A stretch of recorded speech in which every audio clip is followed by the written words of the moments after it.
Thanks for coming down to the dungeon for this talk. I appreciate everybody being here. Let me know if it seems like I'm screaming into the microphone. I'm going to give a little bit of a talk on some research I'm doing kind of recently on how we incorporate fossils into divergence estimations can influence the macroevolutionary inferences that we make downstream. So I promise this is the only clip art that I include in here, but when we start to make macroevolutionary inferences, we're already working on top of a number of assumptions that start with things like bias in morphological character choice, estimates of time, molecular models, and then that's before we even make a tree. Once we make the tree, we're assuming we understand the accurate relationships between organisms, or in a single tree, or at least in a posterior of trees. And then we go on to date it, and etc.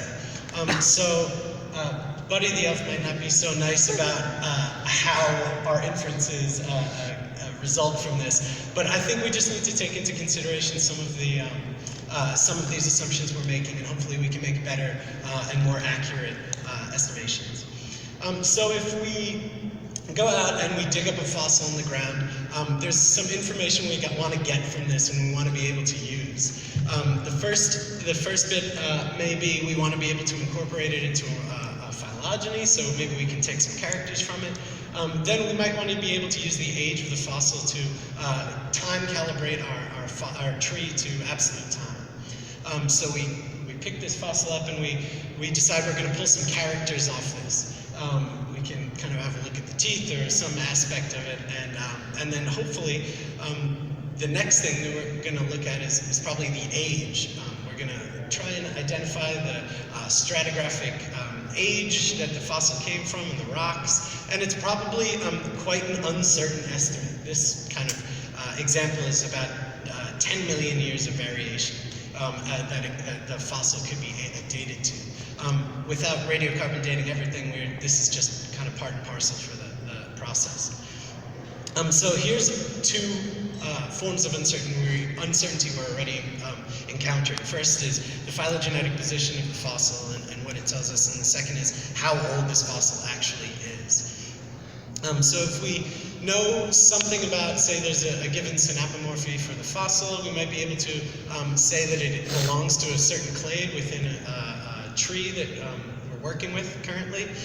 And in standard node dating analyses, what we'd do is we'd constrain the age of that clade to the minimum age of the fossil, and then we'd create some prior distribution based on our knowledge of the age of that fossil. So here's just kind of a standard log normal prior. But morphologists working solely with morphological data and people incorporating morphological data into molecular analyses wanted to be able to include more information. So we've been able to, by constructing morphological matrices and including it with molecular data, we can include a fossil taxon into the actual tree as a tip. This is unfortunately also a little bit unsatisfying though, because we generally assign a single date for this fossil. And that's taking generally the median age, the mean age. I don't know, what do people choose? So one of the things I'm kind of encouraging people to consider and implement, and what I've done here in this exercise with kangaroos, is creating a prior for the tip age for this fossil. We can create a uniform prior, and then we can estimate the age jointly with the divergence dates for the tree, as well as the phylogenetic position of the fossil. So we can integrate all these things simultaneously, which hopefully takes a little bit of our bias out of it, and uses the molecular and morphological clocks that we're already using to place this.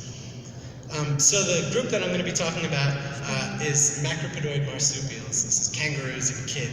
And you might be familiar with kangaroos, and you've probably heard of wallabies, but there's also nail-tailed wallabies, short-faced kangaroos, hare wallabies, rock wallabies, pademelons, tree kangaroos, bettongs, quokkas, and more.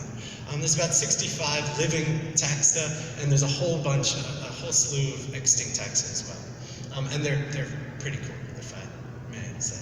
Yeah. And there's two kind of prevailing concepts about the divergence times of this group.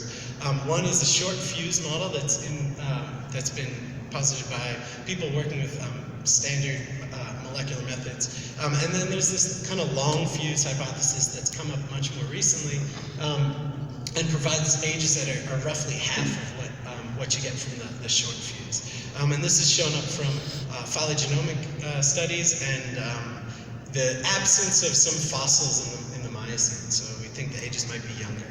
And this is relevant because this group up here, highlighted in pink, the proper kangaroos, are associated, if we look at the long fuse idea, are associated with the diversification of grasses across Australia in the Playa Pleistocene. So to kind of validate this idea that these animals, which are grazers, we have to kind of accept that this tree must be substantially younger than some of the other methods tell us. So the goal for this was to kind of create a multi-locus phylogeny, incorporate the fossil macropods, and get some better dating estimates as well as more accurate macroevolutionary inferences that may be more accurate even if they're slightly less precise. And the data I'm using is 7 nuclear exons, 3 mitochondrial loci, 186 morphological characters, 60 taxa, extant taxa, and 9 extinct ones, and stratigraphic and continuous data for all these taxa as well. So I'm implementing the fossilized birth-death multi-species coalescent in Starbeast 2, which Hugh has done some really fantastic work on, and allowed extinct taxa to be sampled as ancestors. There's already been some really good introductions to the fossilized birth-death model, so I'm not going to recover that. And the group I'm going to be kind of focusing on, and I just wanted to give you a little introduction to, is this group of the genus Macropus, which are the true kangaroos when you think of a kangaroo. So I implemented 4 different dating schemes to this data. Fixed ages using tip dating, using the minimum, mean, and maximum of a fossil age estimate, that kind of stratigraphic range. And then also estimated the age using a uniform distribution between the minimum and maximum ages that we have good ideas of. And what this does is, I'm just showing you 2 nodes, but it shows that we can get different ages for the nodes based on different dating schemes, and this can be pretty appreciable. It also shows that in green is what our estimated distribution is. It overlaps considerably with the mean and the maximum ages, but it does fall somewhere in between, so it shows that there is information in there by estimating these, and it's not just following what the mean age is or falling in the middle of the distribution. So that's good. And just an idea of where these animals fall out, kangaroos up top, we've got these funny things, short-faced kangaroos, the stenarians, which are all extinct, but the last few only recently. And then a hair wallaby down the bottom, kind of funny little animals. And if I show you where the fossils are on the tree with these red circles highlighting the tips, we can also estimate, because we're estimating the ages, we can have an idea of how the ages are falling out in a posterior distribution. And for most of them, we get something that approaches a pretty decent estimate, and then there's a few that struggle a bit more to converge and give us something that's not just pretty similar to the uniform distribution that we put in. The cool thing, though, is once we get the tree, we can start making some interesting inferences about the radiation of this group. The kangaroos are supposed to have diverged and rapidly radiated following the onset of grasses spreading across Australia. A novel kind of key innovation that was important to this would have been the increase in tooth height. So on the left you have kind of the height of a human tooth, and this is a horse tooth. But this increase in crown height is called hypsodonty. And this is suggested to be an adaptation that's associated with grazing activity, eating grass. Grass has lots of grit and phytoliths and silica in it that are really abrasive on the teeth. That's kind of been the prevailing thought, though there's also suggestions that, it's okay, there was another slide, but there's also been the idea that hypsodonty has resulted as intake of lots of dirt and grit from the substrate while they're grazing as well.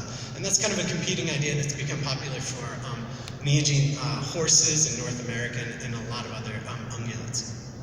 And so this is what it looks like if you plot the trait, which is a hypsodonty index. That's the crown height divided by the width of the tooth, which corrects for the size of the organisms. And you see that highest values fall into this macropus group that are the true grazers in the kangaroos. And grass wasn't the only thing changing or showing up during this period. There were also other fluctuations happening in the climate.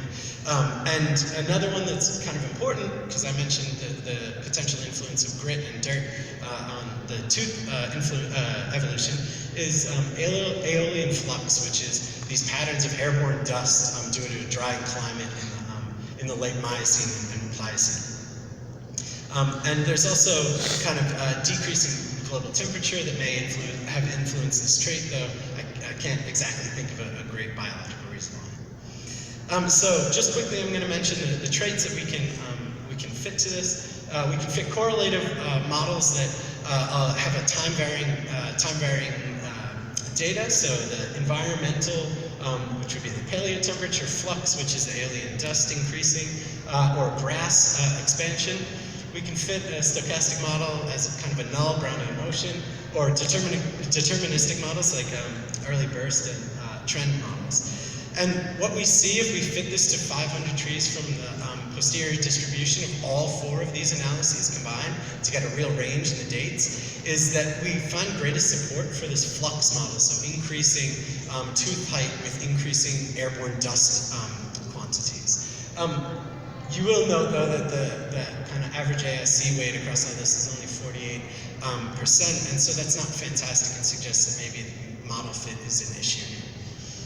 And if we look at this as a time series, just with a zoom in there, we see that it doesn't really seem consistent across time, the support for these models, any one given model.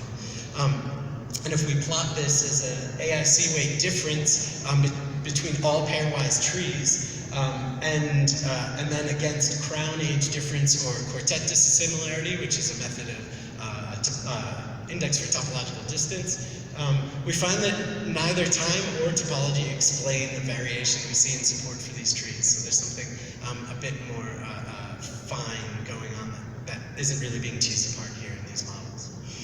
So what does this all mean for the kangaroos? Well, the assigned fossil ages, the fossil ages that we assign to fossils, they do influence the divergence states, and it can be pretty dramatic. In this scenario, it results in kangaroos either predating or postdating the expansion of grasses in the Pliocene, which has a dramatic influence on how we interpret their diversification. And macropod hypsodonty, this kind of increasing tooth height, may be the result of dietary change or increasing dust intake.